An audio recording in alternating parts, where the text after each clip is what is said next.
Commission meeting of Sumner County is now open pursuant until adjournment. God bless this country and this honorable commission. Mr. Chairman. The invocation this evening will be done by Commissioner Bob Brown, and the Pledge of Allegiance following will be led by our county clerk. Let us pray. Lord, we are grateful to be here tonight, to have our health, the blessings that we receive each and every day.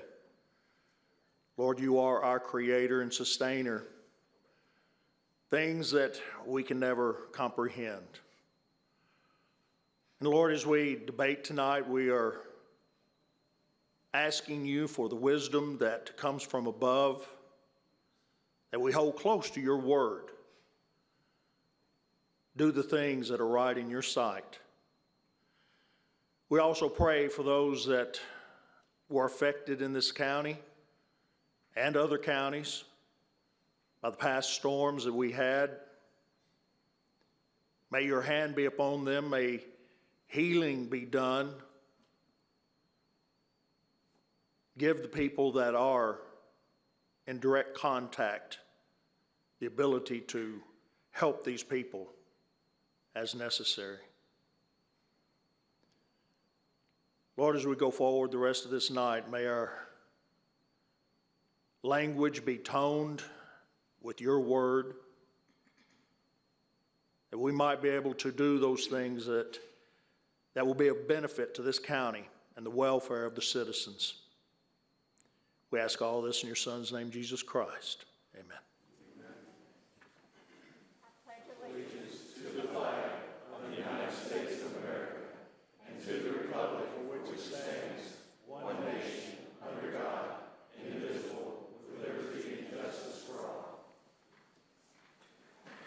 May be seated. Madam Clerk, call the roll, please. Each commissioner record your presence.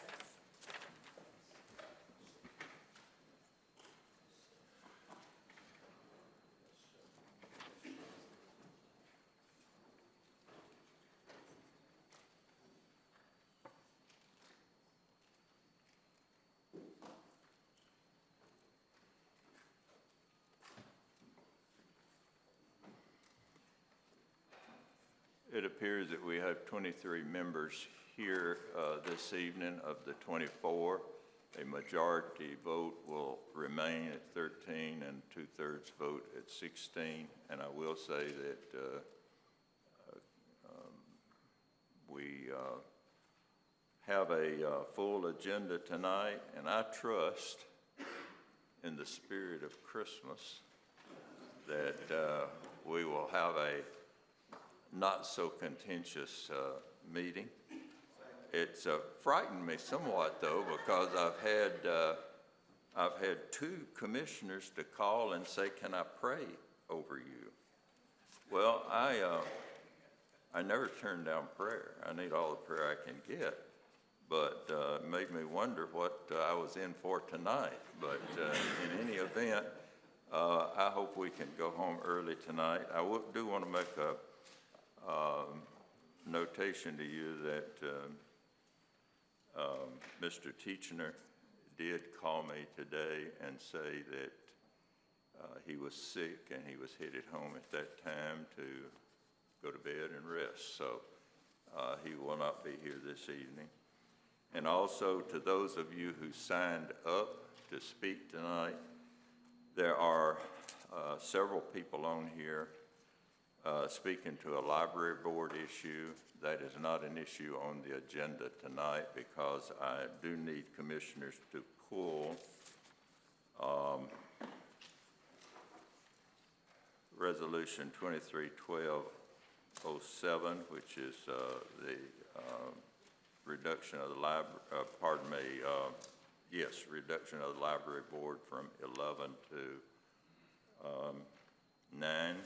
That will not be on the agenda tonight, and usually people do not speak if the item is not on the agenda. Now, I'm not going to stop you if you still want to come up here and speak. so be it, but it is not an issue before this commission at this time.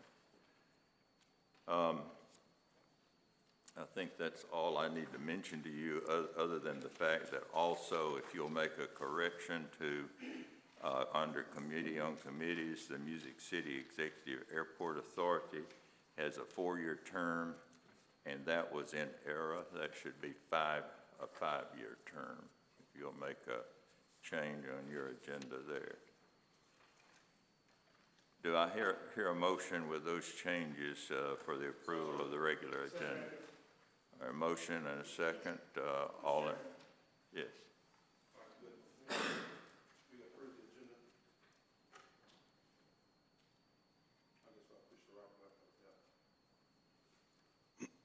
I would like to add appropriation of $88,592.90 to extend juvenile court lease as one resolution. Second resolution I'd like to add would be appropriation of $707,979.69 to meet occupancy codes. I would like to add that to tonight's agenda, and hopefully we can get that taken care of. All right, let me ask you this, Yes, sir. Commissioner Rogers, is this the special, what would have been the special call meeting? Yes, sir, it is. Okay. And the reason, if I could, Mr. Chairman, the reason why I would like to add it tonight is because, in speaking with other commissioners, I'm afraid that we're going to be setting ourselves up for more of a possible liability or more of a strained public welfare, if you will, for the county to continue to operate should we have this on Wednesday, because I don't believe that we'll have enough here for a quorum, or that possibility is here due to the holidays and things of that nature. So that's why I would encourage us to take care of it tonight, to prevent a further possible hardship on the county.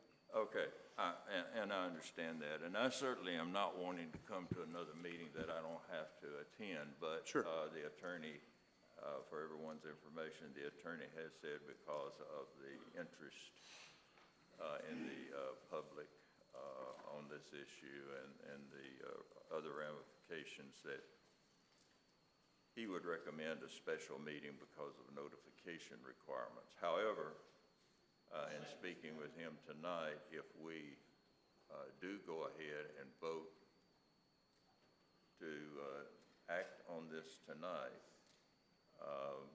you can do that, but it'll be against the advice of the attorney. Now, what the consequences of that would be, I don't know.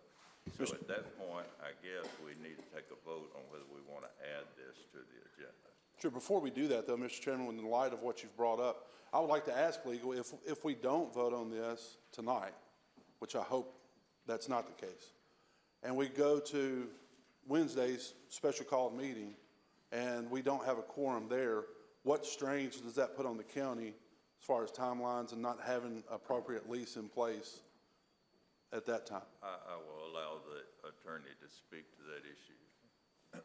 Mr. Sitter. Obviously, it'll push things back. It will take either another special called meeting, or if it doesn't get a special called meeting in time, it would get float to the next county agenda. With that, Mr. Chairman, I hope that we can see that this is probably something we should go ahead and take care of while we know we have this article. Okay. I'll ask our clerk then to place this on the board for a yes or no vote as to whether we will add this to the agenda.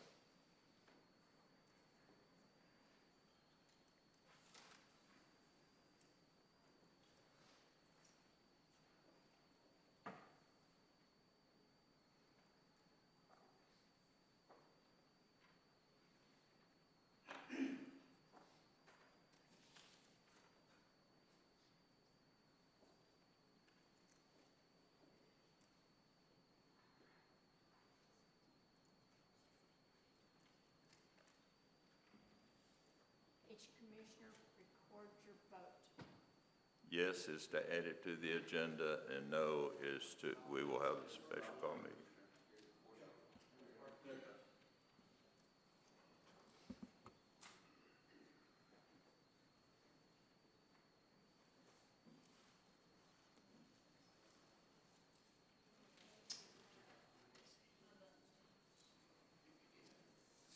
one person, Not voting, we should vote.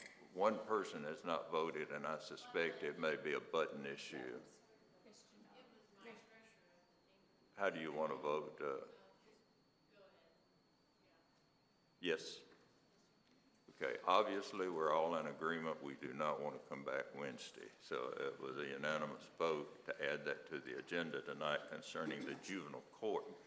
So I think we will just, when you give your report, Mr. Schoaf, we'll just put that under budget.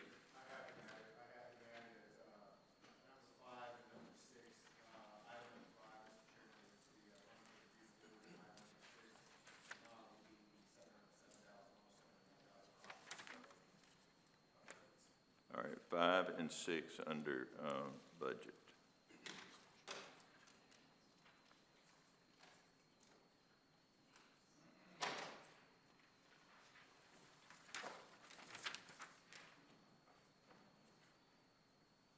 We have a motion and a second. All in favor signify by saying aye with that change. Aye. All opposed? That motion carries. Do I have a motion to approve the consent agenda? Second. Motion by Commissioner Harris, a second by Commissioner Lambert. All in favor signify by saying aye. Aye. Opposed, like sign. Okay.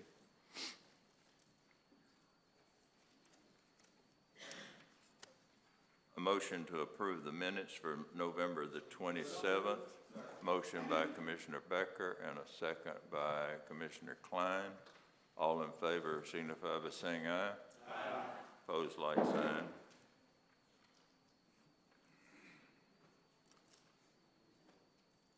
And at this time, we will have recognition of the public. And if I call your name and you are on here for the library, and since that's no longer an issue before us, if you choose not to speak, just let me know. Tony Stockton. Alice Dollett. All right, come ahead. Up here if you don't mind, Ms. Dollett. You'll give us your name and your address. My name is, I'm not facing, thank you. Hi, everybody. My name is Alice Dalwett. My address is 199 Albright Farms Drive here in Gallatin. I'm here to express my support of the library board. I also support and agree with their amendment to the number of board members. This library has faced a lot of challenges, and in this year, dealt with each of those challenges appropriately and has proven that 9 people on the board can handle things and there's no need to have more. I object to an ad hoc committee and to an appointed member that didn't go through the normal process. As with any board or position, openings are inevitable. There is certain process that should be taking place in order to fill those openings. This is a fair process and should continue. In my opinion, it is very discouraging to hear that people are being considered for the board that did not go through any process or evaluation. As a citizen of Gallatin, I find this unnerving. The current library board has my vote of confidence, and the commissioner should be in support by allowing the library board to continue to appropriately work through this. It is also my opinion that the committee of committees should be allowed to follow the normal vetting process in order to fill any vacancies. It seems that people's feelings have gotten hurt, and instead of handling things in a professional manner, they are lashing out. This should not be about people's feelings. Things should be handled in a professional manner. I'm asking for you to please show your support to the board and approve the request to reduce the number from 11 to 9. And in addition to that, I'm asking that you also allow the proper vetting process for any potential newcomers to fill the spots on the board. Lastly, I ask that you support the board while they clean up some of the messes that have been left in their lap. Please do not consider an ad hoc committee. Thank you for your service to Sumner County. Thanks for letting me speak, and Merry Christmas. Thank you. Stephen Roser.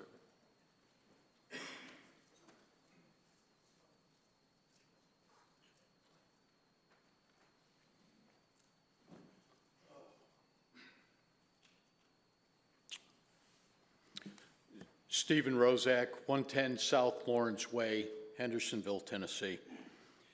I'm not going to go over the same things that the previous speaker went over, which I agree with, and reducing the library board from 11 to 9 is my idea on how it should be run. And if I might add that I think the library board is doing a very good job with the difficulties that they have been facing, and to keep our material in the libraries appropriate for our children of Sumner County.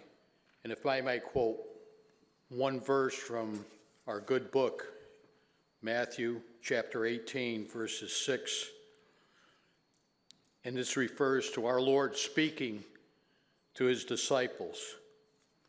And we have to take this into consideration with all the material in our libraries.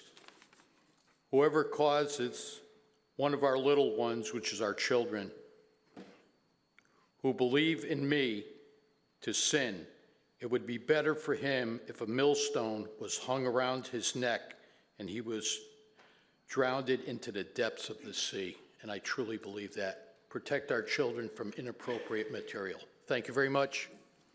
Thank you. Sherlock Singh.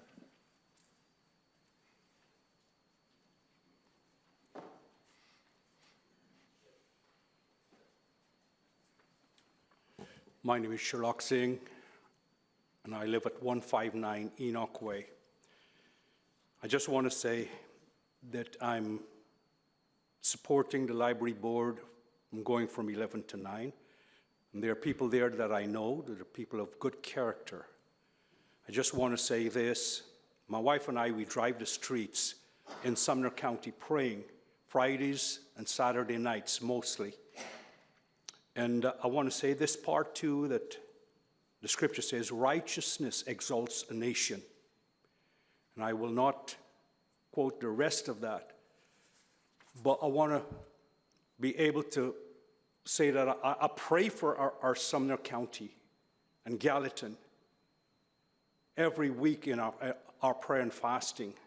And the decisions we make can either bring God's blessings, and I'm praying against God's wrath. I can't defend against God's wrath, but I pray. And I'm glad to meet my friend Danny Sullivan, and I pray for the county mayor, John. You know, and I'm thankful for what you guys are doing. But I want to say this about the board, is that I've already said this. These children coming up are our future leader of this nation. And if we don't protect their minds, then we will have anarchy here. And we got to pray. I'm praying against that. Let's not head in the direction of anarchy where everybody does what they want, whenever they want. I'm glad for the Sumner County officers here that they can maintain certain things. It's already bad enough. But I'm thankful to the law enforcement. But remember this, these are our future leader for this county, this city, this nation. Let's not make the mistake in putting depraved minds. Let's mold the minds in a godly fashion. Laws are given so we will not hurt ourselves. And that's why we have speed limits, we have laws in this land. Let's not violate the laws of the kingdom of God. Thank you. Thank you. Kevin Baker.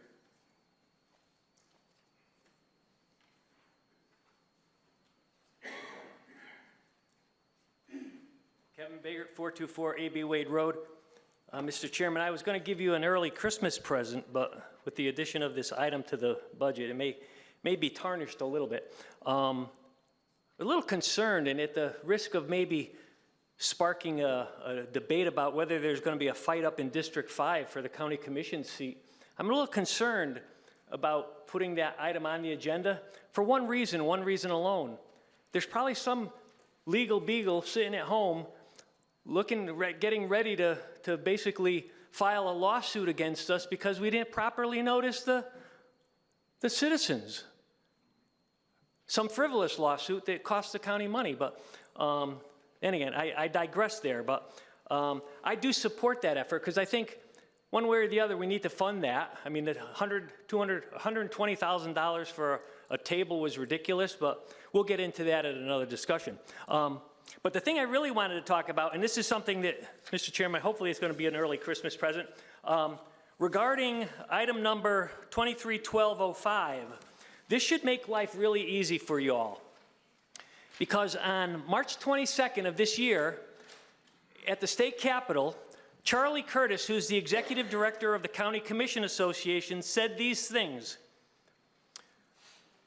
I'm here for two reasons. The main reason, the one that I carried this bill that created this fiasco. In 2006, I carried the legislation that ended private acts for adequate facilities taxes. He goes on to talk about some other things, and he says, we really didn't put a growth component in this 06 tax or law. So it's not adequate anymore, it's totally inadequate. Then farther down, he talks about the second reason why he was testifying about this bill. The second reason is every year, right after bill cutoff, county commissioners from all across the state travel down here and we review all the legislation that impacts county government, including the one that we're talking about. My people voted, not by majority, they voted unanimously. County commissioners from across the state voted unanimously to support what we're doing today, what you're doing today. And then at the bottom he says, and I'm here because I'm the one that caused this mess, and I pray to God that you fix it. Thank you. This is Charlie Curtis, the head of the state, the executive director for the County Commission Association. These are the exact words. This is transcribed off of the subcommittee meeting, and just so you all know, that bill was killed in subcommittee. It didn't even see the light of day because a few of our state legislators didn't want it to go through. But if the county commissioners from all across the state, hopefully including yourselves, all subscribe to this to protect their citizens, I don't understand why our representatives don't, but I think that's going to change because I had a discussion with William Lamberth, and he's seen a whole different light since I brought this to his attention. Mr. Chairman, here's your copy, just so you have it for the record if you want it. But that's transcribed directly from the subcommittee, and it's noted on there where it's from. Thank you, sir. Great. Merry Christmas, y'all. Thank you. Patricia Smith.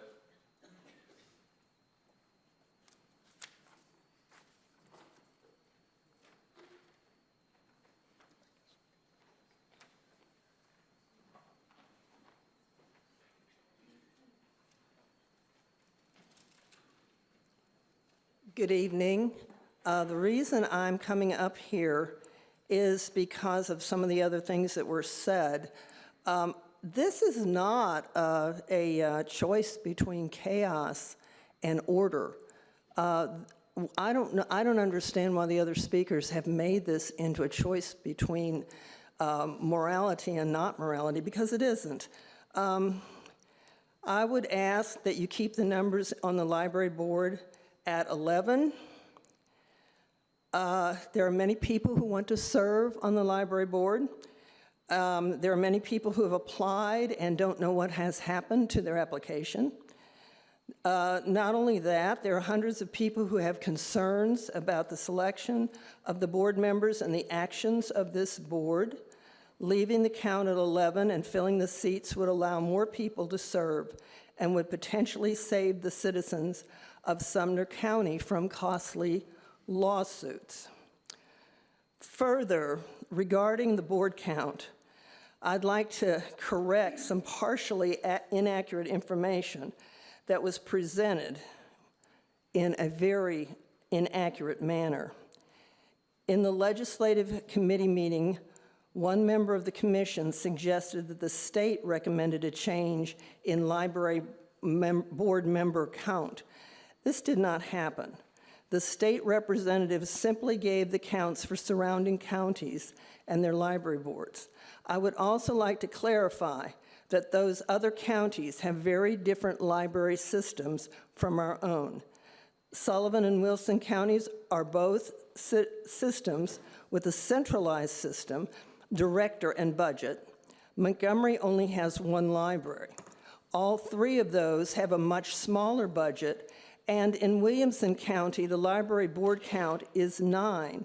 But Williamson County is a system with a system director, a regional director, branch managers, and Spring Hill and Brentwood libraries are completely separate systems with separate boards. So simply saying Williamson has more citizens and a smaller board is misleading. Our libraries are incredibly valued institutions in our county, and filling them with members handpicked by, it looks like, only one person is just not, it's just not good for the people. And we the people have questions and concerns. Thank you very much, and Merry Christmas. Thank you. Tracy Parker.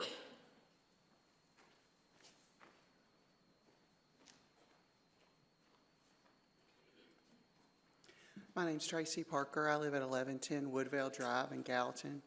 I agree with many of the things that she just said. I think we need to have a variety of perspectives on the library board, and that has really dwindled in the last year and a half since I've been attending their meetings. Some of the people I think who are so focused on running things have lost perspective constitutionally at the variety of perspectives that came to the constitutional conventions and even the Articles of Confederation and all of those things. Those men did not all agree with each other. They did not all have the same point of view. They didn't come from the same backgrounds and have the same experiences. And that's what we need on the library board. We need people from all over the county. Yes, I realize we were 9 a few years ago and now we're 11, but our county is growing by leaps and bounds, and we need to have a variety of perspectives. So often, I have felt very strongly or passionately about something to only have someone give me a perspective from a different side of the fence that would cause me to stop and think, oh, well, I hadn't really thought about it like that. Let me study on that a little bit and see. I will also say that the scripture in Matthew that was referenced to new Christians, not directly at children, and it was referenced in how we were not to be stumbling blocks to each other, not necessarily us aiming any particular thing at children. I have lived in Sumner County almost 30 years and have worked as a school librarian for 25. And I have frequented the public libraries in our county. I need someone who feels so passionately about the children being targeted in some unseemly manner to please give me some examples of when that has happened. I have yet to see that. I don't see that. I don't see that heart in the people who are in those libraries and serving, and I certainly can assure you that's not true in the school libraries. So I would really encourage you to keep us at 11 to reflect our growing diversity within the county and to make the application process more transparent, because there is not a lack of people who are interested in serving on that board who are incredibly qualified. Thank you. Thank you. That concludes our Mr. Chairman, can I speak, please? I didn't think they were going to speak on the library. I'm Kelly Stockton. I was the first one on there. I will allow you to. I just didn't want to take up your time if that's not what you guys were going to speak about. I love that I have some young people here that I can maybe impart some wisdom into. And we keep hearing about First Amendment rights. Let's be very clear, and let's bring something to clarity. What's happened in the library and the policy that was passed is not a First Amendment right. Let me explain. The First Amendment right protects your right to speak, to publish, to read, to view materials in the library, yes. But it's also important to point out that courts understand that the public libraries must enforce and have rules and policies. Policies protect people, young people. You have speed limits, right? That's why we have public policy, and that's why we have rules. They're important. Certain policies are in place for all patrons to use the library that are consistent with the library's mission to provide access and services to the entire community. So let me add, again, courts have also embraced and upheld local library policies because they view them as important to protect young citizens in their communities from explicit pornographic materials that are grossly unfit for children under the age of 21. We are definitely in need of cleaning up our public libraries. So why are we really here? Here's why we're here. We are in an hour where so much filth, degrading content, and sexual perverse writings have infiltrated our libraries, and we have not had warriors on the wall to protect our children, simply put. And what's happening right now is people are taking notice. People like me, I'm a mother of 4, I'm a homeschool educator. I actually heard the most absurd thing. Someone actually said that the policy that was just passed was going to hinder me educating my children in anatomy. Well, whoever said that, which I won't name from the podium, is grossly misunderstanding what the policy is about.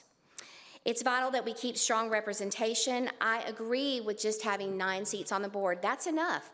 And they're doing a very good job at stepping up to the plate and finally protecting our children and our youth from all this stuff that's infiltrated our libraries. I will not stay quiet while people want to sacrifice the innocence of youth on the altar of free speech. We need policy. I want to add, too, that it's necessary to, again, have policy. What we're doing right now, the people that are on the library board, they've done a fantastic job keeping the seats at 9. I agree with that. I do not agree with the ad hoc committee. And I can't speak to a lot of this, but I understand that there is a certain commissioner that tried to come in the back door. Highly inappropriate. Follow the proper protocols. The library is doing a great job. And I actually, for a very long time, feel safe and encouraged to go back into my local library knowing that my 12-year-old is not going to pick up a pornographic book. God bless you and Merry Christmas. Okay, that concludes recognition of the public. We have a report of the chair at this time, and I will tell you that at the end of the report of the chair, we will have about an 8-minute presentation. I've asked them to be very short, very brief on the damage done, our emergency people, on the damage done in the city of Hendersonville and Gallatin and other places in the county. That'll be at the end of my report. I will let these young people go first because as I look at these young men out there, they're in a great deal of pain listening to all of this up here. So we'll go ahead and try to get them out of here. Mr. Becker we'll go down to the soccer recognition. Mr. Becker's been very involved in the soccer program in Hendersonville, and he has some certificates of recognition this evening. Yeah, the team and coach can come up and join me.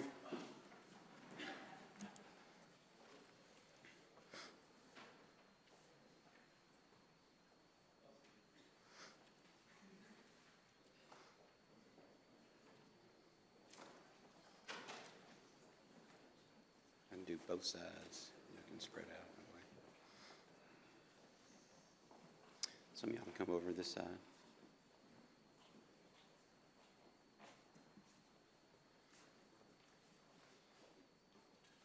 We'll let Coach come in, about right here.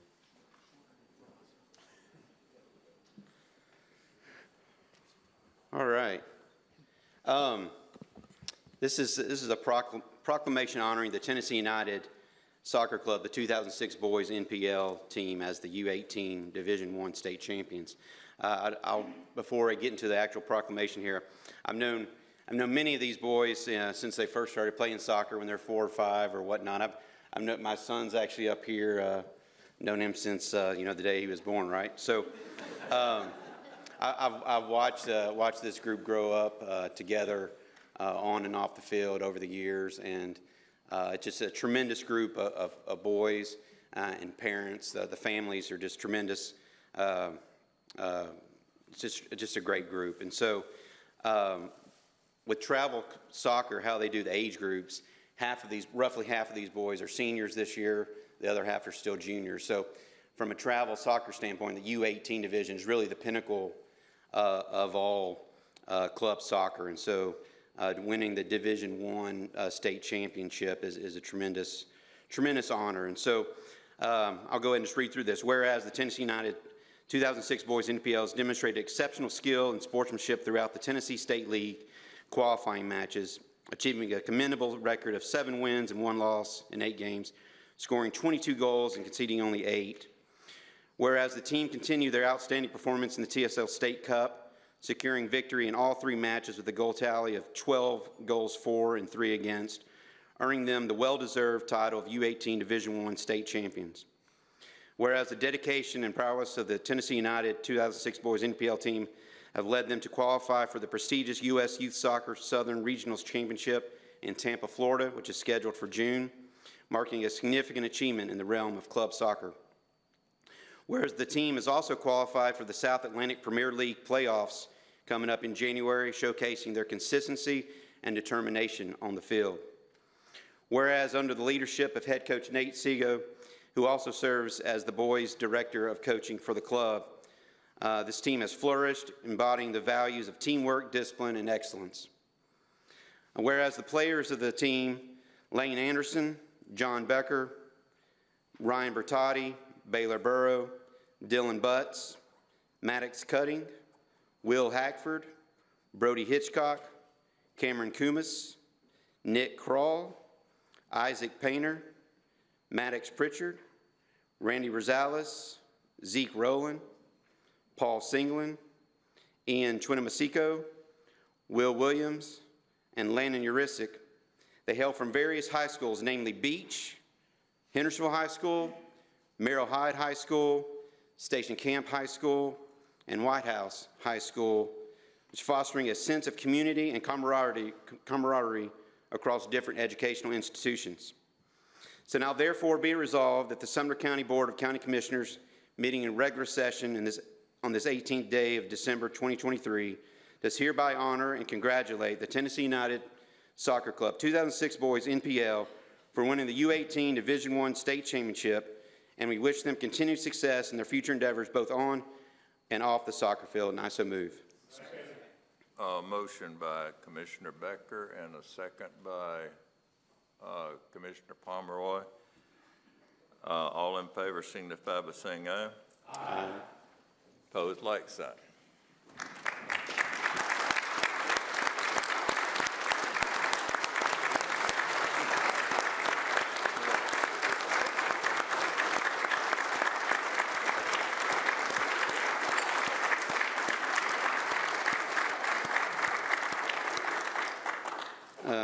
Each of the players will be receiving these little medallions, but I'm going to let Coach maybe say a couple words. Sure. Hey, everybody. Thank you for having us tonight. Nate Seago, Director of Coaching at Tennessee United. I've been with this group for 3 years now, and it's been a long 3 years, but a good 3 years. You know, the first season starts off like many with a new coach and a new group. Not really the season you want in terms of record. But then the second year comes along and we know how we need to hit the ground running. We know what we need to do. We got to know each other a little bit more, know each other's tendencies, tactics, all that good stuff. So second year was really good. And then this year really is the cherry on top, especially as Jerry mentioned, like some of these boys are seniors. So this is kind of a do or die type of situation, right? This is very exciting. It's actually my first time being a state champion as a coach as well. So it makes it that much more sweet. Love the area, love the club, love these boys. It's a great group. And again, just wanted to thank you guys for having us tonight. And congrats to the boys, for sure. Appreciate it. Hey, you want to take a picture? She's going to take a photo here.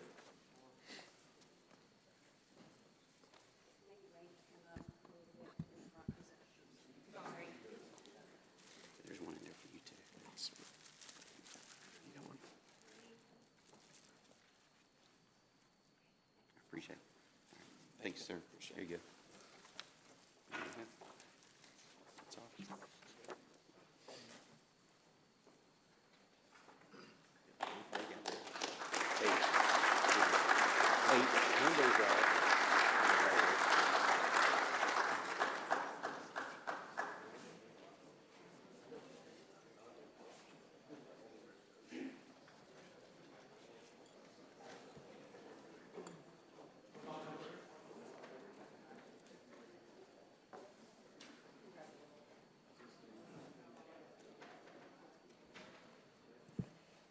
scouting, the scouting program has always been a very special program to me. When I came to Hendersonville in Sumner County many years ago, I served as a scoutmaster for 7 years because the kids had nothing. There was no city of Hendersonville, no parks, no anything. So a teacher and I decided to get together and do a scout troop. We had a very large scout troop. My scouts are now in their 50s and 60s, and as we run into each other in town, we have a wonderful time talking about the sleepless nights and crazy things that we did. Scouting has changed, and we know that things change for the good, and I am so pleased this evening to recognize a scout, a very special honor. I would like to ask if Dia Prabhu and her parents, if they want to, come forward. Would you come forward at this time, please?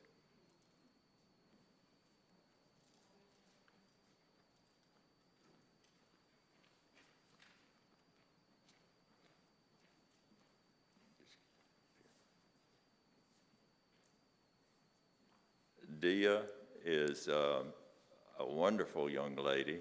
I know she is. I have observed her at school. She doesn't know that, but I have observed how popular she is and how well respected she is, and how much in high regard the teachers hold her at Merrill Hyde Magnet School. Dia is the first Eagle Scout in the city of Hendersonville. So I'd like for you to give her a big round of applause.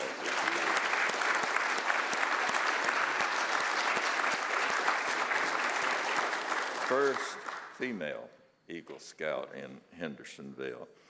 The Sumner County Board of County Commissioners, meeting in regular session on this, the 18th day of December, 2023, does hereby honor and congratulate Dia Prabhu for being the first female scout in Hendersonville to attain the rank of Eagle Scout, and that's something that can't be taken away from you, and we're so very proud of you. We want to give you this certificate and this medal, and we wish you the very best always. Would you like to have a picture taken? Yes, please. Okay.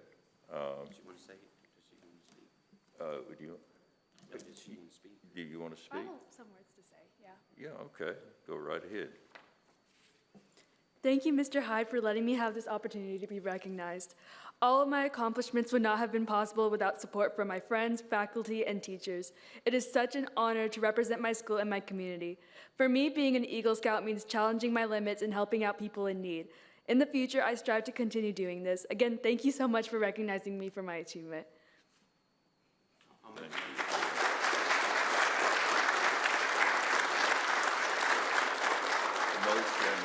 Motion by Commissioner Becker, second by Commissioner Holmes. All in favor signify by saying aye.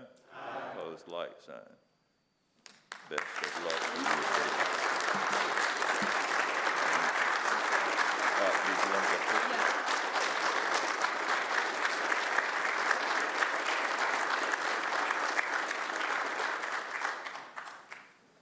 Congratulations. Thank you.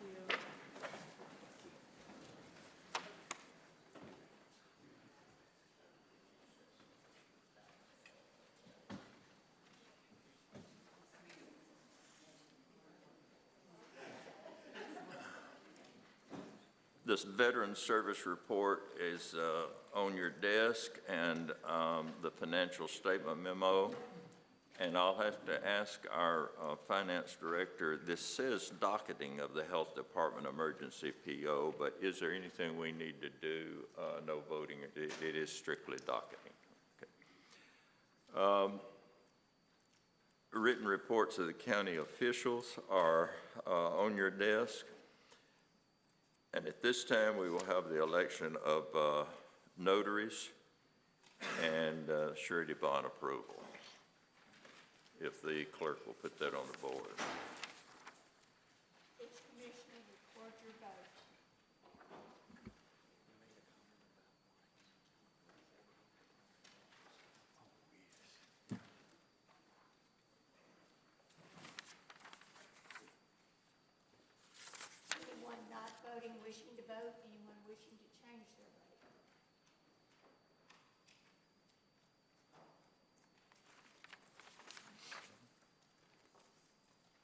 the vote was unanimous, and we have approval of our notaries. Now, before we go into our committee reports, I'd like for Mr. Widener to come forward and give his brief presentation.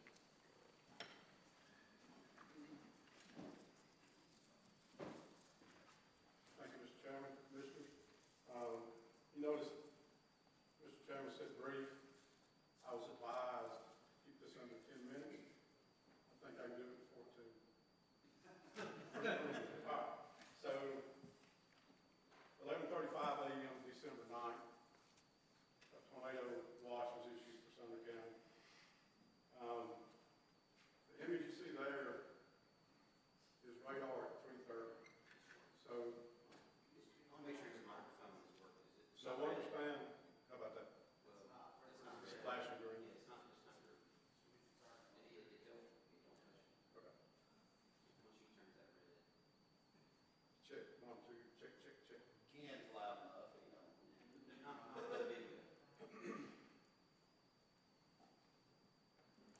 Test 1, 2, 3, test, test. Test 1, 2, okay. So the image you see there is radar at 3:30 on the 9th. And understand that we're talking throughout the day. EMS, highway, sheriff's office, ECC, county mayor, other agencies across the county we're talking. And this really didn't look like it was going to turn anything when it was in West Tennessee. As it got closer to Middle Tennessee, it was evident that it was going to do something. So we took action on that. At 4:30, the Emergency Operations Center was activated. So the people in the EOC were EMS, EMA, the mayor, the sheriff, highway department, fire representation, TEMA, and other EMAs from across Middle Tennessee. Rutherford County came up and they knew it looked like something was going to happen, and they came up as well. At 4:36, a tornado warning was issued for Sumner County. At 4:39, the tornado touched down on I-24 north of Nashville.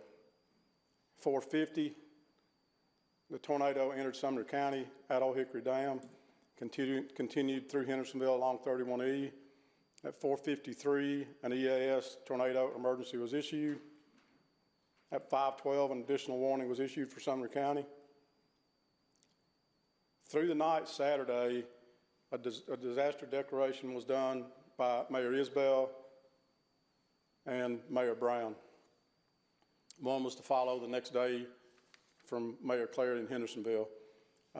American Red Cross established a shelter for us, and the shelter housed 3 people for the duration of the time that it was open.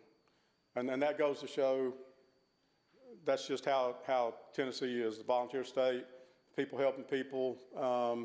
We typically don't have a lot of people in shelters unless it is extremely catastrophic.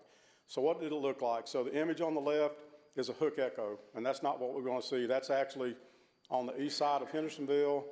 You can see the forward core. You can see, they call it the rear forward core, and the tornado is there at the bottom of the hook echo. That's actual pictures of the tornado as it came through Hendersonville and Gallatin. Those are pictures of damage. Now, you know, you've seen damage on TV, you've seen damage in person, but those are actual photos that were taken from aerial photography. Who was there? A lot of the people that I just named, also Highway Patrol, Wilson County Emergency Management, Wilson County Sheriff's Office, Rutherford County, Nashville Fire, First Call, and AmeriMed. Other agencies came in to help, and a lot of people called and actually looked to try to help us. I want to make note that the highway superintendent is here, EMS chief, the ECC director, and Captain Herschel, the sheriff's office at the end if you have any questions. So when we talk about the ECC, they had a 51% increase in calls on Saturday night. And they did very well. And what they do, as we do, is try to control chaos. Late Saturday into Sunday, we really concentrated on primarily our citizens, but we worked on communication sites to make sure that they had power, municipal fuel sites. We had to send generators to a municipal fuel site to run their fuel pumps so they could get fuel.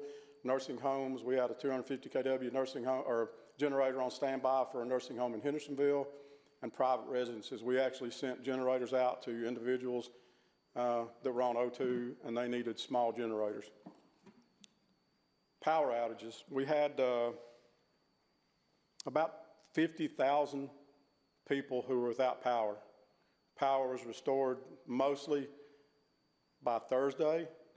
Some people described if they had heat somewhere in their house, but they didn't have heat other places in their house.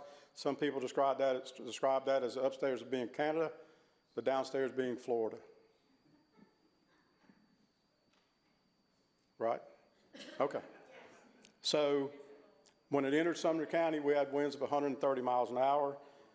The tornado was on the ground 29.84 miles, and the maximum width was 400 yards at the widest point. This tornado kind of skipped the further across the county it got. When it got out into Castaigne Springs, it was lifting. So it missed the back of my farm barely. And it got the apple barn across from my church and got several houses on out towards Trousdale County and got 2 houses in Trousdale County, and it was done. So luckily it wasn't a long track tornado, but it was classified as an EF2 tornado. When we talk about brush and debris removal, by Sunday night, all county roads were open by county highway. City street departments worked, state highway worked. They came in to help to get the roads open. Now they're working on getting the brush out and getting what's called C&D, construction and demolition debris, pieces of houses, drywall, and things like that. So we started a damage assessment process. A PDA, or preliminary damage assessment, was done. Then damage assessments were started Sunday morning by Gallatin City Codes, Gallatin Fire, EMS, Sheriff, EMA, Hendersonville Fire, and they were done. They were completed Sunday and Monday. When we talk about real property, we've got $130 million plus in real property. We don't have any personal property stock or inventory. So we have been declared. We requested a declaration for individual assistance, which helps our citizens, and we've done a request which has been approved for public assistance, which fixes infrastructure. Currently, we're at $3.2 million in damage, and I still don't have Gallatin Department of Electricity or CEMC or Tri-County. That's due to TEMA by Wednesday.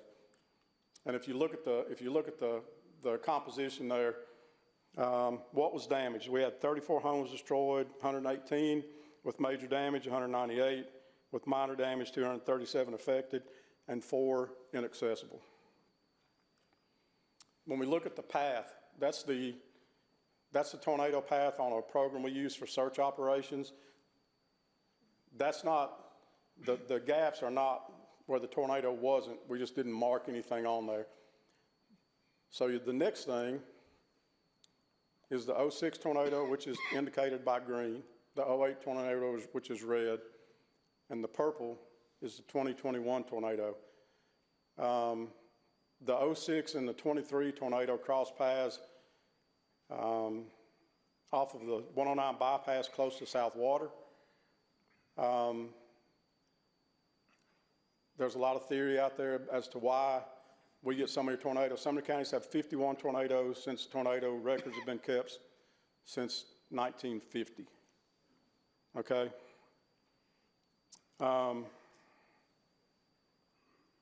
Disaster recovery centers are being established. We got a business SBA center set up in Hendersonville, an IA disaster recovery center that we completed. Gallatin completed a contract today. They're going to do a soft opening tomorrow. That's at Gallatin Public Utilities, and we're working on getting another one set up in Hendersonville. No fatalities, and we just had minor injuries, and thank y'all for the phone calls, texts, and emails. Any questions?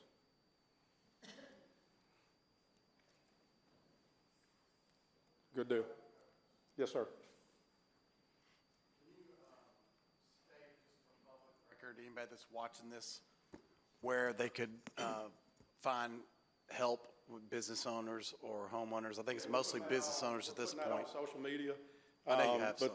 But I don't know the exact address, but the Gallatin Public Utilities office on Hancock Street in Gallatin is the Disaster Recovery Center for Individual Assistance. The Hendersonville Chamber of Commerce is the site for businesses. The majority of businesses that were damaged in Hendersonville. The majority of homes that were damaged in Gallatin. Almost twice as many homes were damaged in Gallatin and out in the county than there was in Hendersonville. But Hendersonville, there's a stark difference in the amount of businesses damaged in Hendersonville than there were in Gallatin. So, but we're putting that on all of our social media. We're asking people to push that out. The county will push that out. All the police departments will push that out, and we're sending that to the media to be pushed out by 2, 4, 5, and 17. So, Thank you very much. Yeah, go ahead. okay. I don't want to get on your bad side. Thank y'all very much. Thank you for letting us do what we do, and Merry Christmas. The other emergency heads in the county, that are here, whether you're an assistant, the head, or what, would you please stand? We appreciate you.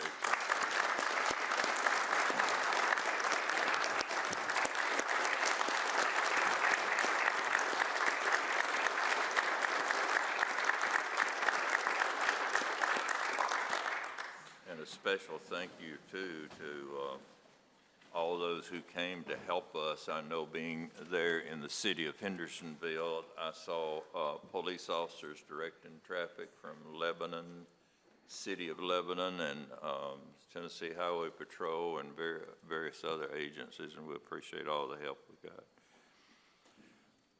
got. We're going to take 10 minutes at this time since we've been here an hour, before we continue on with the rest of the committee minutes that we have to cover. So take a 10-minute break, and we will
Mr. Rogers, Health and Emergency Services.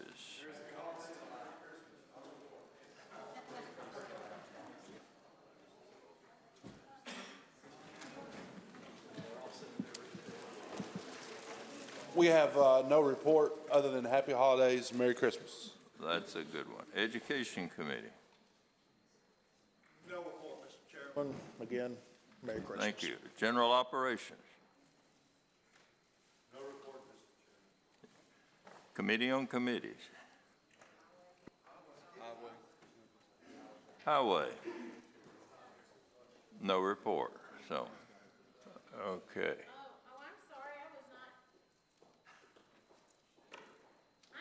I was not called by my chairman, but as vice chairman of Highway, I will say there is no report. Thank you. Committee on Committees.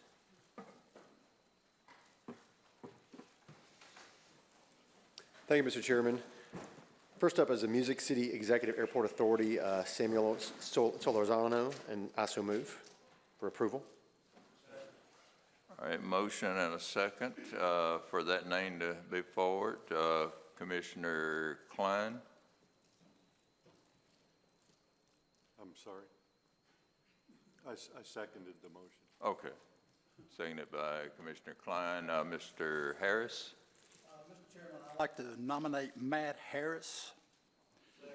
All right, Matt Harris has been nominated, and second by whom? Commissioner Pomeroy. So I'll ask that we put these names on the board. And remember, this is a 5-year term and not a 4-year. Will one be green? Pardon? We'll designate one green, one red, and we'll vote. One will need to achieve 13 votes. Which do you want? All right, we will let Mr. Solorzano be green and Mr. Harris red.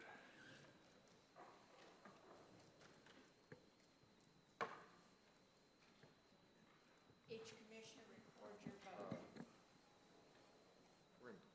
Now, once more for everybody, Mr. Solorzano is green and Mr. Harris is red.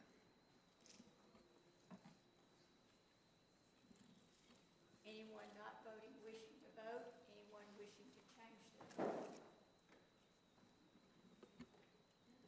Was my, let's say we have 21 votes.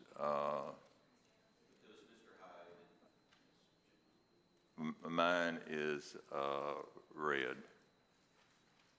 So we have 15-7, so Mr. Harris is a... I think it was me. I couldn't get my... Okay. Which one, Ms. Janung, would...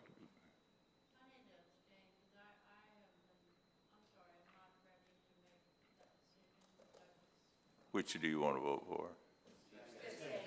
Okay. Abstain. All right. Okay. Go ahead to the next one, Mr. Mansfield. Sumner County Regional Planning Commissioner, Adam Essef, for a 4-year term. I so move.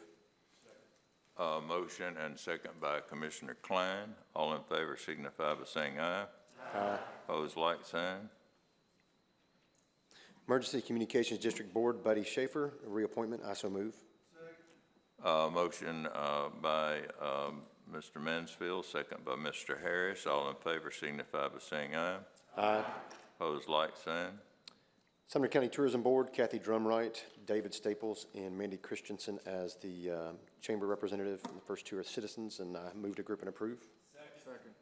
Motion by Commissioner Mansfield, second by Commissioner Schoaf. All in favor signify by saying aye.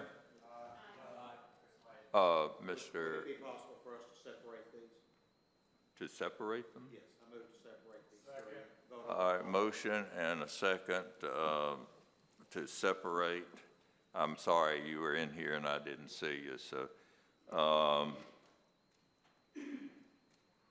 we will separate these names and just do them one at a time then. Well, you have to vote to do that. Well, let's vote then. All in favor signify by saying aye. Aye. Opposed? No. All right, put it on the board.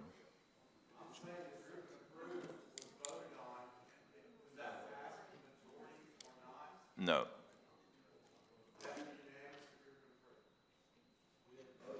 We didn't vote. It was not completed. It was not completed. Mr. Harrison was in the queue. I did not see him, and we stopped the vote. So put that on the board. Separate.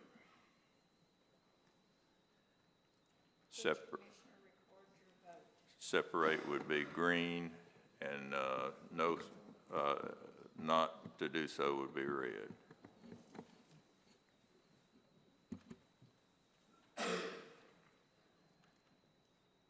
And it is 14 votes to not separate. So we will not separate. I don't recall ever voting to separate versus, I mean, there's separate items. Offhand, Commissioner Becker, I can't, I mean, I'm sure it's happened. I can't remember it, but it's, you know, we went through the right steps to correct it, so. Okay, all in favor signify by saying aye. Aye. Were you in the queue, Mr. Wynn? All right, go ahead. Thank you, Mr. Chairman. We heard a lot about during the citizen comments about process and normal vetting process, you know, criteria. Can we just state for the record what the normal vetting process is? I've been asked that question and I cannot answer that. We're not on that subject right now, but you know, if we want to ask that later, we certainly can do that. And well, Mr. Chairman, we're talking about a group of folks that are being nominated, and I think it's very appropriate to understand the process of how we got there and the qualifications of each person, along with how they were vetted. And I would have really liked for that question to have been asked before the meeting so that because we're off that and on something else right now. But I will try to get that information for you. Well, no, sir, Mr. Chairman, I'm asking that question about this slate of candidates. Mr. Mansfield, would you, I'm sure the vetting process is appropriate and proper, but would you go through the process for us, please? These candidates were, these candidates were in the packet for committee on committees. These candidates were in the packet for the full commission agenda. Their information has been out there as a matter of public record for several weeks now. So if somebody had any questions, they were more than welcome to reach out to these candidates or reach out to committee members, and nobody's done that. I did explain this process last week during committee on committees, which they're more than welcome to go back and see, but I won't bore us with that now. But I explained it, and it's the same process we followed in this county for decades, is my understanding. So nothing's different. Then that's the job of the committee on committees, and so that's what we've done is put names forward that have been recommended and or that we have heard from or we've sought out. And that's all I have to say, Mr. Chairman. And if you would do me a favor, would you mind writing out something to that effect so we can pass it out or mail it out to the commissioners? And yeah, I've done it before in email. You and your committee, how you? I've already answered an email before when a commissioner asked, so I mean, I don't mind being redundant. All right, so we're going to go ahead and vote now. All in favor signify by saying aye. Aye. Opposed, like sign. Okay.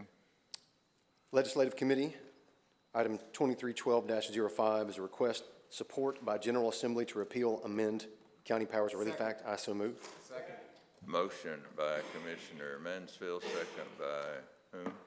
Commissioner Schoaf. Mr. Schoaf. Any discussion? All in favor signify by saying aye. Aye. Opposed, like signs, unanimous. Resolution 2312-06, request support of Tennessee House Bill 28 by General Assembly relating to annexation of unincorporated territory, and I so move, Mr. Chairman. All right, motion and a second. Commissioner Wynn. Thank you, Mr. Chairman. Has this gone through the Senate yet, this version, the state Senate? Mr. Mansfield. This is stuck in the State Senate Subcommittee, which if you actually read the resolution, it's actually addressing those subcommittee members, and that's the intent of this resolution, to send it to those members. I appreciate the commissioner's words there and stating what's in the resolution. The one thing that's missing out of the resolution, so this hasn't made it through the Senate Subcommittee, is that by us supporting this, potentially this could change if the Senate submits a change over. So I would like to make an amendment, just to add the words "as currently written." Second. All right, motion and a second by whom? Commissioner Scho. Mr. Ring, were you speaking to the amendment? No, sir. Mr. Scho, you speaking to the amendment? No. I do have a question, Mr. Chairman. Those in favor signify by saying aye. I have a question. Where is that being suggested it's proposed in this document? Where, Commissioner Williams? Specifically? I don't have it right in front of me, Mr. Chairman. We could put it at the very beginning if we want to, where it mentions the House Bill 28 as currently written. Okay. All right. All in favor say aye. Aye. Opposed, like sign. Okay. Passes unanimously. Now we're back on the main motion. Commissioner Scho. Thank you, Mr. Chairman. So I just want to speak to this very briefly. I put some notes together in writing this. I just want to note for this body that it has been my position for quite some time, and I've argued this on several points, that the real problem with the annexation process as it stands is that the county bears considerable cost when a property is annexed into a city and developed, which happens routinely. The cities, in a conversation I had with Mayor Clary, and he and I are aligned on most things, but he made the note when asked, how do you decide whether to annex? Mayor Clary said, well, I do the math.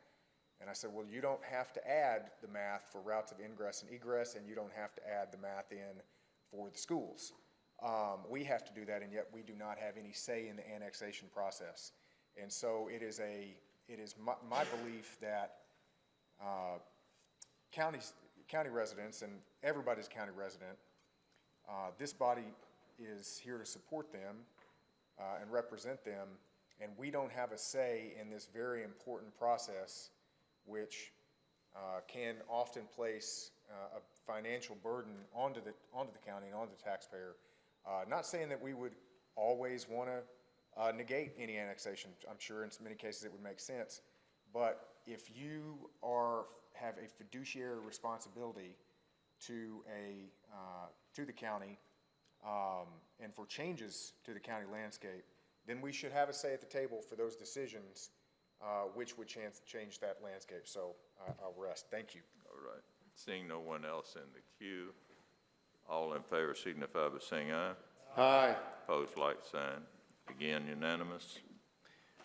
Resolution 2312-08, combined functions and operations of liability claims, employee benefits, occupational compensation plan, and risk management under one board known as Self-Insurance Board, and I so move, Mr. Chairman. Motion by Commissioner Mansfield and a second by Commissioner Klein. Seeing no one in the queue, all in favor signify by saying aye. Aye. Opposed, like sign. Resolution 2312-09 is setting 2024 commission meeting dates, and I so move. Motion by Commissioner Mansfield, second by Commissioner Klein and Commissioner Becker.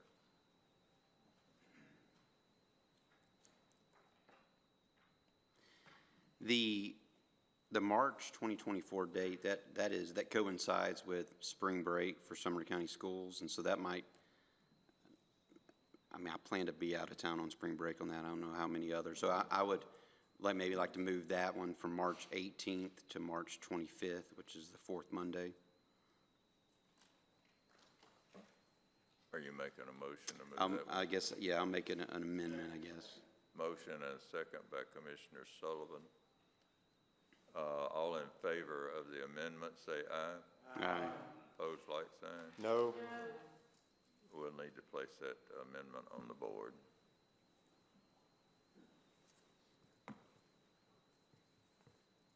Each commissioner records your vote.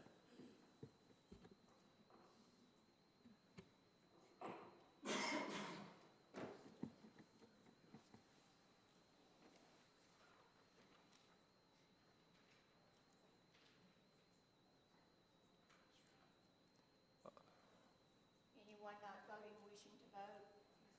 Commissioners wishing to change their vote? I punched the button. I promise I did. Which one? Since it's 12:10, I'll go ahead and vote yes, although I was going to vote no, but I'll vote yes to that. So what is that date? All right, now we're back to the amendment with that one date Which one? change. Can you restate the date that was just voted on? Mr. Becker, restate your, Mr. Becker, Commissioner Becker, restate your motion.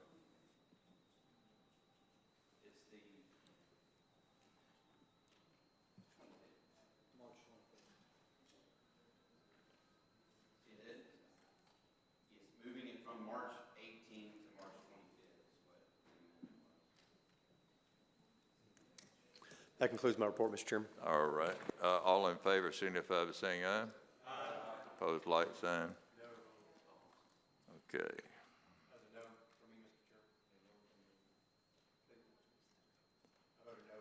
Well, let's just put that on the board just to make everyone happy. The main motion, the main motion.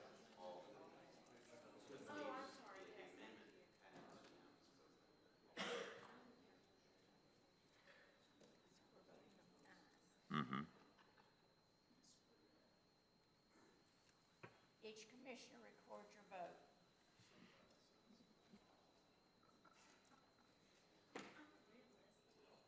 And that passes with over a 2/3 majority, so. All right, Budget Committee?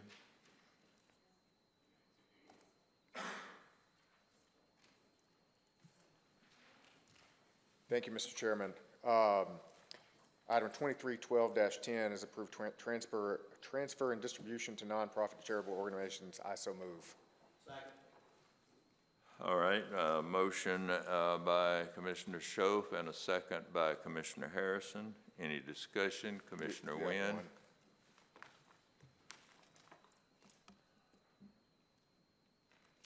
Thank you, Mr. Chairman. Were there any funds remaining?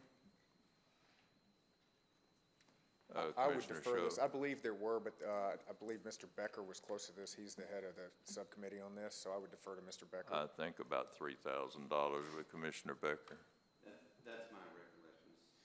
Somewhere, my recollection is there was somewhere between $2,000 and $3,000 unallocated at the end of the day type of thing.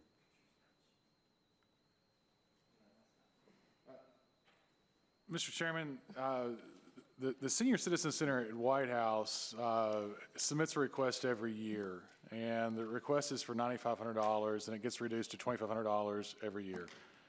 In conversations with the City of White House, you know, the funding is a necessary part of the senior citizens' activities that helps set the activities there for the center.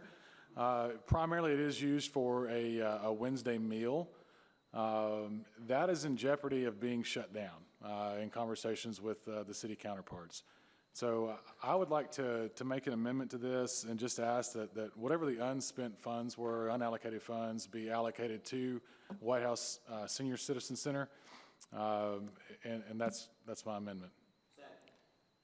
I'd like to get in queue on this one. Okay, motion amendment by Commissioner Wynn, and I think Commissioner Harrison made a second. Okay, Commissioner Stroh? Yes, I just wanted to, I might want to direct this question to the,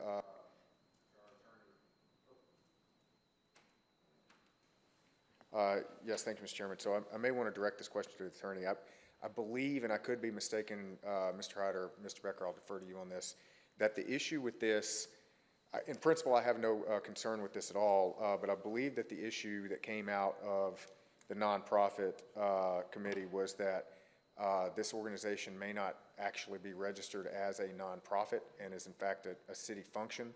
So I just would like to maybe get clarity from yourself or Mr. Becker, and then direct a question to the attorney that, given that, are we doing anything wrong by providing these funds? That's all. I think I know the answer to that, but I'll defer to the chairperson of that committee, Mr. Becker, Commissioner Becker. Yes, so of the senior citizens throughout the county, the senior citizen centers like Hendersonville, it's a nonprofit, Gallatin's a nonprofit.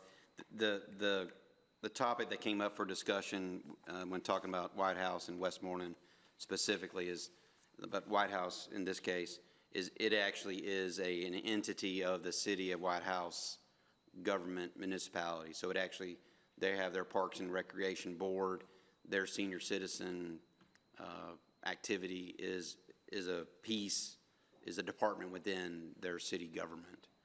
And so the allocation committee felt there was a difference,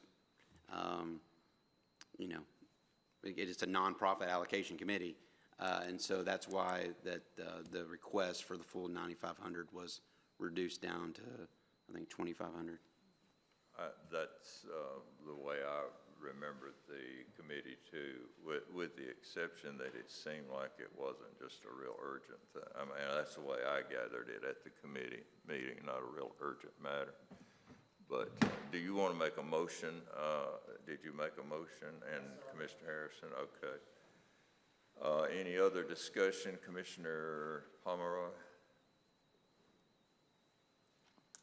Thank you, Mr. Chairman. I guess my question is in regards to my fellow commissioner. I guess it's not illegal if we did give them $2,500 out of the allocation for the nonprofits. I mean, if we can't give to a city, I wouldn't think the amount would matter. I don't know if that's something we need to clear up on how we do that. I definitely support the senior citizen centers and the nonprofits. And I talked to my commissioner who made this motion about this back during the process. During my time as budget chair, we didn't break it out this way. I do think that there is a significant difference, though, when it is operated by one of our cities, due to the fact that I've said this before on unpopular items like a fire hall being built in Gallatin. I just think if we start issuing money out to cities that ask, some of our mayors might pull their hamstrings running to our next budget committee. I don't know if that's the way this was designed. I did spend 3 years as a chairman of this budget committee. It's not that I don't want them to get the money, but if you want to run it through your city, I just don't think as this body, we can start a precedent of giving money to different cities. It might be Hendersonville's Parks Board saying we've got an offshoot that we need. I think we need to clear that up just moving forward. I don't think we should have given them the $2,500 out of this fund, I guess is what I'm saying. That doesn't mean I don't love you and don't love senior citizens, but I think that, as I've said oftentimes with this board, I try to stay through a standard of what is, if we're doing something right, we're doing it right. If we're doing it wrong, we're doing it wrong. If White House wants to choose to be, you don't get to have it both ways. If you want to choose for them to be included in your city budget, I don't think we should give them the $2,500 out of our not-for-profits. I think that's not the function of it. So I'm going to have to stand pat on that until I can get some type of clarification. But, and I would suggest that we have to make sure we don't have these gaps, because I just think that's what opens ourselves up for this. And they got the $2,500, but I would hope that this committee next year would say, hey, if you're not a 501c3, I think there's some, and I would think our attorneys would agree with that. I think we are opening ourselves up there by throwing money through a charitable donation, which per the state is supposed to be the only 501c3s that it went to a city at all. So I would have to say we need to clear that up. Thank you. Mr. Klein, Commissioner Klein, did you want to speak? I was going to ask the same question. If they're not a 501c3, why would we be giving them anything? Not that we want to be stingy or not contribute to it, but it's just the fact that this is a nonprofit organization or donations. Can somebody address that? Because I'm really confused and not sure how to vote. Well, I think the only one that could answer that with clarity would be Commissioner Becker, if he wants to elaborate on that. Yeah, the thought process, at least along those lines, is that the center itself they don't turn anybody away. So there are citizens that are outside the city of White House, county residents, whatnot, that do participate in their activities. And so because there's residents there, the committee at least felt that there was reason enough to donate a small portion, a much smaller portion than they were requesting. If we want to eliminate it, that's fine, but that's just the background. Commissioner Jones. Thank you, Mr. Chairman. I agree with what Commissioner Pomeroy said, but also I think it's starting a dangerous precedent to ask for unallocated funds at the end of the year to be given to them when we're bypassing the committee process that was set up to determine who gets these funds. I don't think we should be making a motion from the floor on what to do with the funds without going through committee. Thank you. Commissioner Rogers.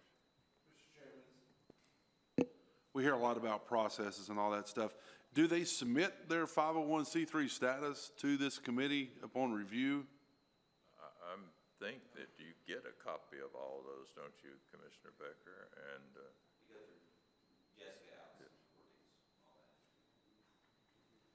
I think the City Parks Department is actually the ones, if I remember correctly, that serve this, take care of this. That's all I have. Commissioner Janot. I had a couple questions. On Westmoreland seniors, they only got $1,000, and that's really a poor area of our county. And I was curious as to why if that was what they asked for, or did they ask for more? I can't remember offhand, but I'll defer to Commissioner Becker. That was my first question. Westmoreland.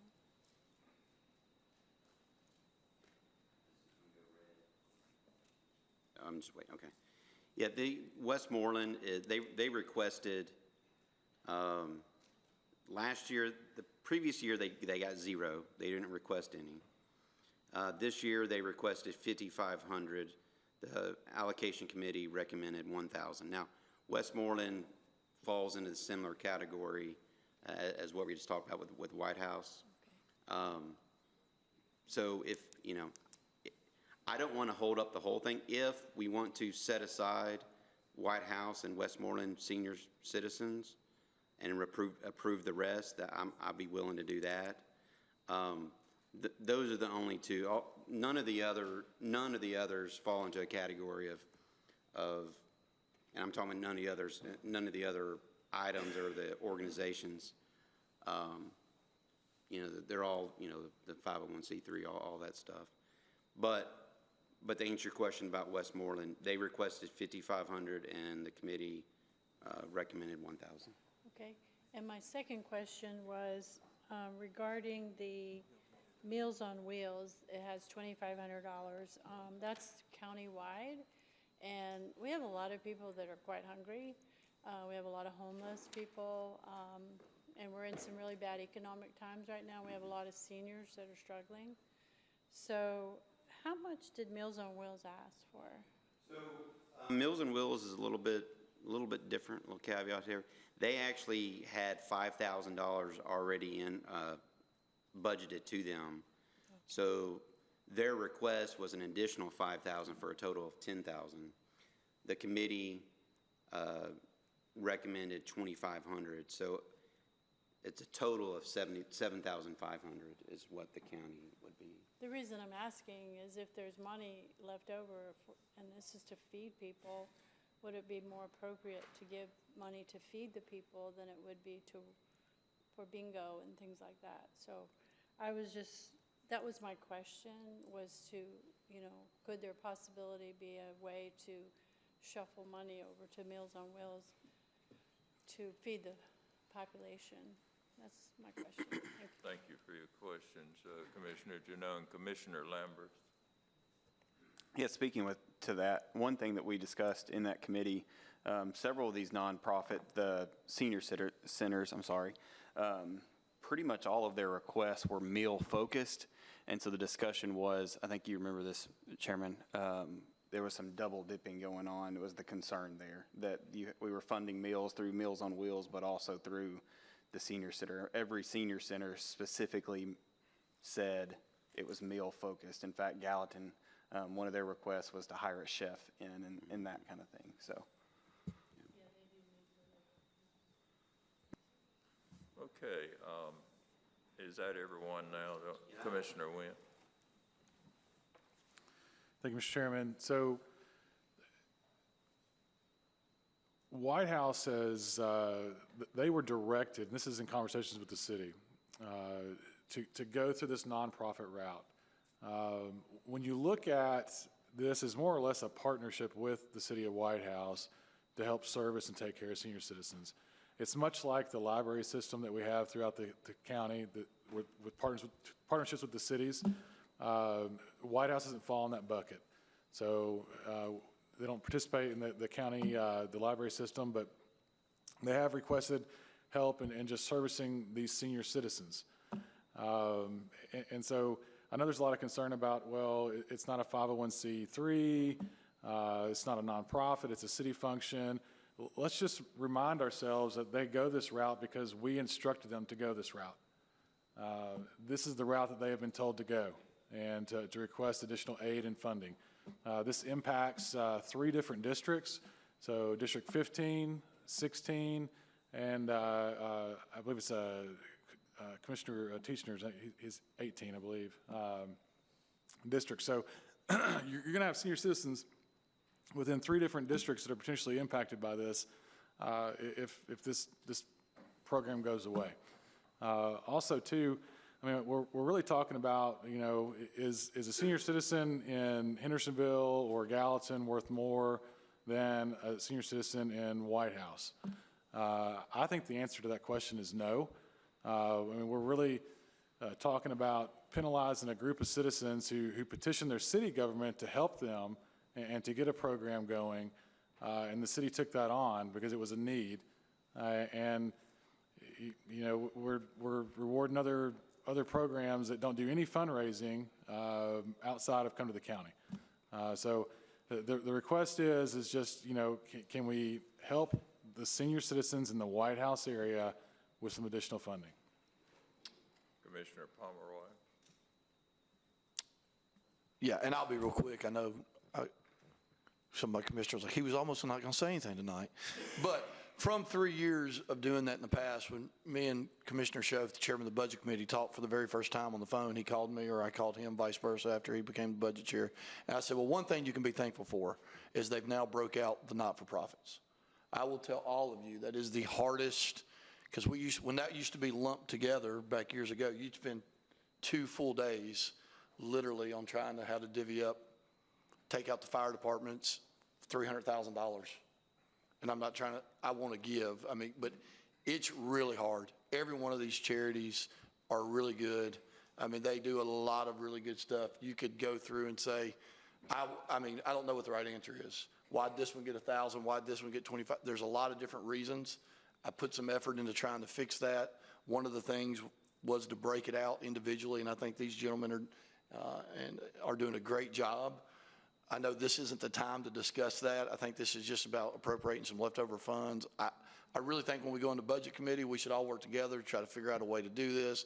But I promise you, when you're sitting there with CASA, or you're sitting there with Ashley's Place, when you're sitting there with people who are trying to feed people, people who are trying to protect our children, to give them advocates when they have to go testify against their mother for assaulting them, all these different things that all come out of this $300,000. It's really hard to divvy up $300,000. So I want to applaud y'all for what you did. Every year you could poke holes into it. It is the hardest thing we do. So I don't know if this is the time to say, why'd this one get 1,000? We need to just come together and work on a process of what the county wants to do and figure out what's most equitable to do that. But there are a lot of reasons, and the people put a lot of hours. Some of these people don't put the proper paperwork in. They don't know how to request it. I'm sorry if White House was told to go a route that they shouldn't go. But there's just a lot that goes in. When we talk about all the waste, and I'm not saying helping nonprofits waste, I think we should do more.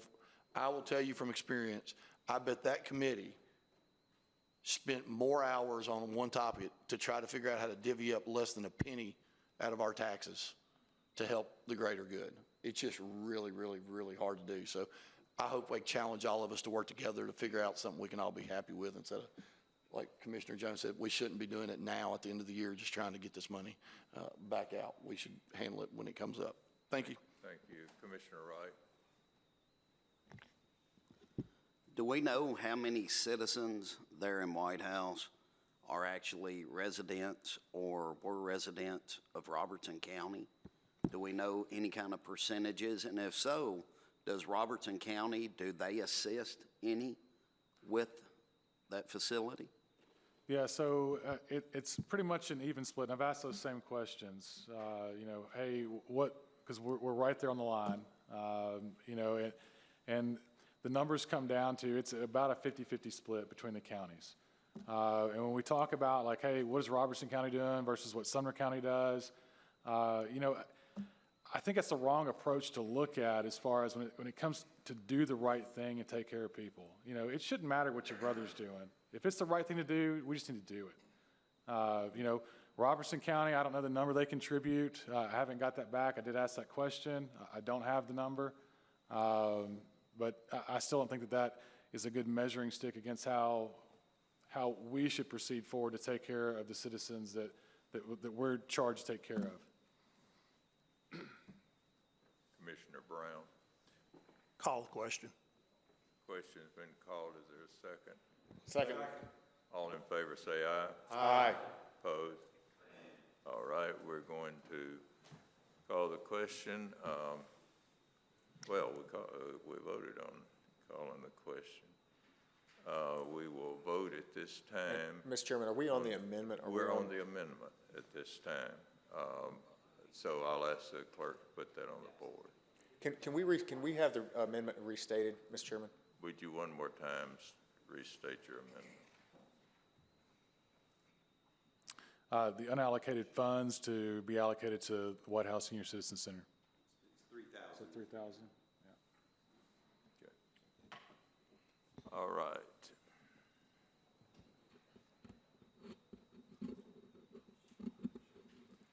Each commissioner record your vote.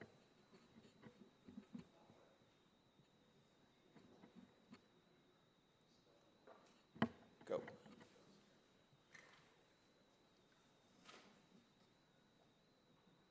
All right, the amendment fails. We're back on the main motion.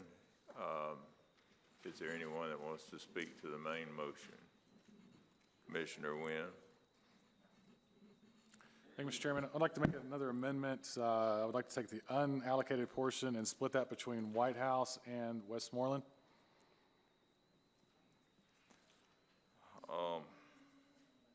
Mr. Chairman, I'd like to get in queue. I'll second that. Thank you. And I'd like to get in queue. I'm just trying to determine in my mind if there is enough difference in the motion to, what would you? Mr. Chairman, I object to the motion. Two-thirds majority, we can bypass this. I'm going to rule that there's just really not enough difference in the two motions. The split between Now, if you want to call for a vote, if you want to call for a division of the House, I'm going to vote that it's a frivolous motion and that it's basically the same thing. I'll call for division. All right. if the clerk will put that on the board. And, Mr. Chairman, can you state what the green and red, is green for? Yeah, green will be for, and the red will be against the ruling. Against your ruling? Oh, yes. Okay, got it. So green would be to support your ruling, Mr. Chairman? Yes. Thank you, sir.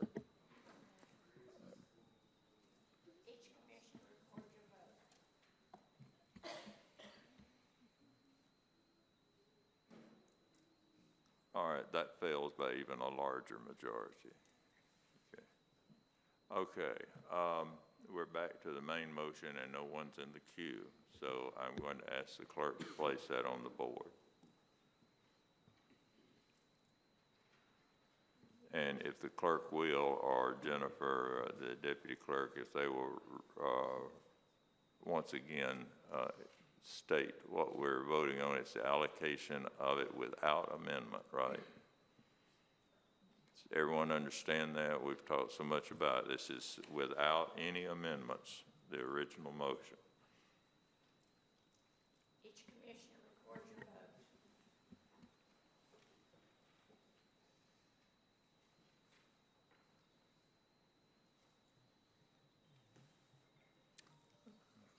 It passes with 21 votes. And let me say, I did not want to say anything to influence a vote before, but just for clarification on this, the best I remember, Mr. Becker, I don't think, we asked that question, and I don't think Robertson County is contributing at all to this funding. And even though Robertson County citizens are participating. And I appreciate what Commissioner Pomeroy said, because Mr. Dillon and Mr. Becker know that this was an all-day, a very long process, pretty grueling process to go through. Okay, Commissioner Shaw. Thank you, Mr. Chairman. So item 2312-11, approve Portland Foundation property tax exemption. I so move. Second. All right, motion and a second. Seeing no one in the queue, all in favor signify by saying aye. Aye. Opposed, like sign. Item 2312-12, approve the lease with ECC Comcast multi-year contract. I so move. All right, motion and a second. Seeing no one in the queue, all in favor signify by saying aye. Aye. Opposed, like sign. Item number 2312-13, reappropriate $213,461.35 remaining to purchase order balance for developing an updated comprehensive plan. I so move. Second. Motion and a second. Commissioner Wynn. Thank you, Mr. Chairman. You know, I've been talking about updating the comprehensive plan since almost day one. I think it's definitely a need here. But the one thing that, if I follow the packet correctly, we're taking option 3, and that's the staff-led approach and then utilizing third-party assistance as necessary. So do we have a project plan in place for this $213,461.35? The planning director is here tonight if the commission so chooses to hear him. I will say that he spoke pretty eloquently about what he wants to do, and it was to take care of much of this within house, which I commend him for, rather than sending our money out to various different consultants and so forth. So he feels we can handle this in house, and what he actually did in the whole process was save $18,000. So I thought it was a very good plan myself. Yeah, and I have no doubt, I have the utmost confidence in our planning director's office in taking care of this. I'm just concerned because when we start talking about third-party assistance, and when we don't have a project plan that would consist of, you know, potential estimates on, you know, what a cost would be for the third party. We don't have timelines. We don't have any deliverables. So we're just going to give almost $250,000 or reappropriate $250,000. And I just think that we should probably have something documented that states, "Hey, here's our approach and here's what we're getting for $250,000. Do I hear a motion? Yes, sir. I would like to defer this back to committee and just get a project plan. Is there a second to this? Hearing no second, we have no one in the queue. All in favor signify by saying aye. Aye. Opposed, like sign. Thank you, Mr. Chairman. So, Mr. Chairman, point of order, was that a unanimous vote? It was. thank you, Mr. Chairman. So this is the next two are items that we added to the agenda, which were previously called on the special called session. So the first is to appropriate $88,592.88 for the juvenile court extension of a lease. Motion by Commissioner Schoaf. Second by Commissioner Schmidt. Seeing no one in the queue. Okay, Commissioner Klein. Thank you, Mr. Chairman. I'm in favor of this. I just want to be absolutely certain that this will not come back to haunt us if we vote yay on both item 5 and item 6. If you, there are never any guarantees, I understand. No, I would love to sit up here and tell you that we won't be haunted by anything from this, but I've been haunted many, many times over the 30 years, so it's possible. Okay. I don't know. I hope not. Rolling the dice. Right. All right, seeing no one in the queue, all in favor say aye. Aye. Opposed, like sign. So item number 6, appropriating $707,907.68 for needed enhancements, upgrades, and change in order to bring the courthouse up to occupancy.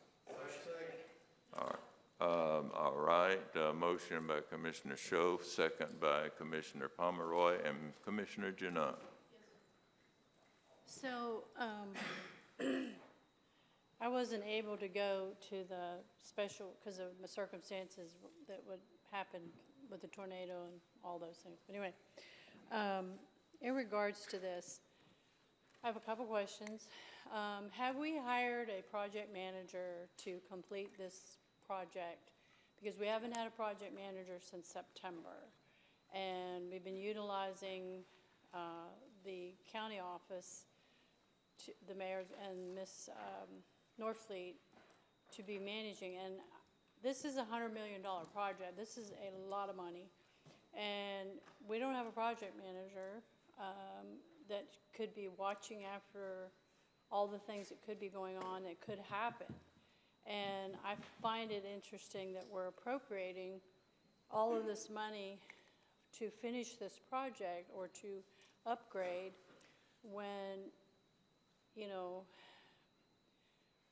I don't think we have, it doesn't make sense to me to do that until we have a project manager in place who can absolutely give us a concrete idea of what's actually happening, because I feel like this is, else is gonna happen, and we've got issues at the courthouse, and I feel this is a little bit,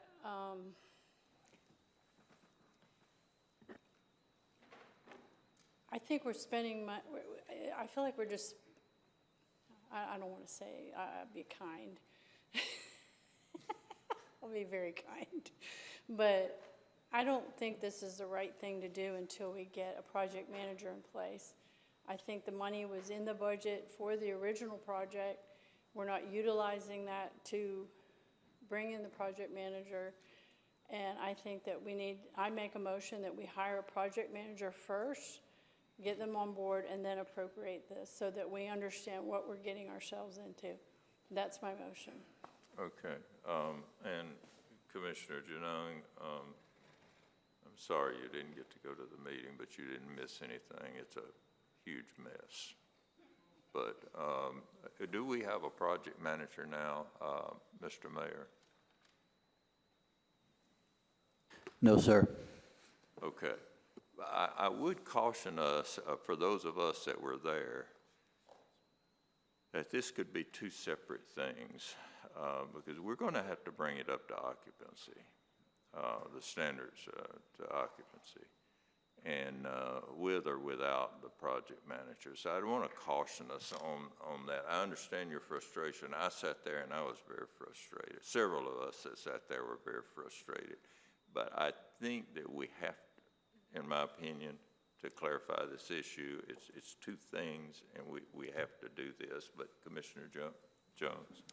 If I could just clarify one thing for Commissioner Janung. General Operations did, and Commissioner Klein can speak more to this, we did move to hire a new project manager, and the mayor is supposed to be getting us some information for the next Gen Ops meeting on the first Monday of January. Is that correct, Commissioner Klein? So we expect to hear something about getting a project manager at that time. You were unable to come to that one too, I think. Okay, you made a motion. Is there a second to this? Hearing no second and seeing no one in the queue, all in favor signify by saying aye. Aye. Opposed, like sign.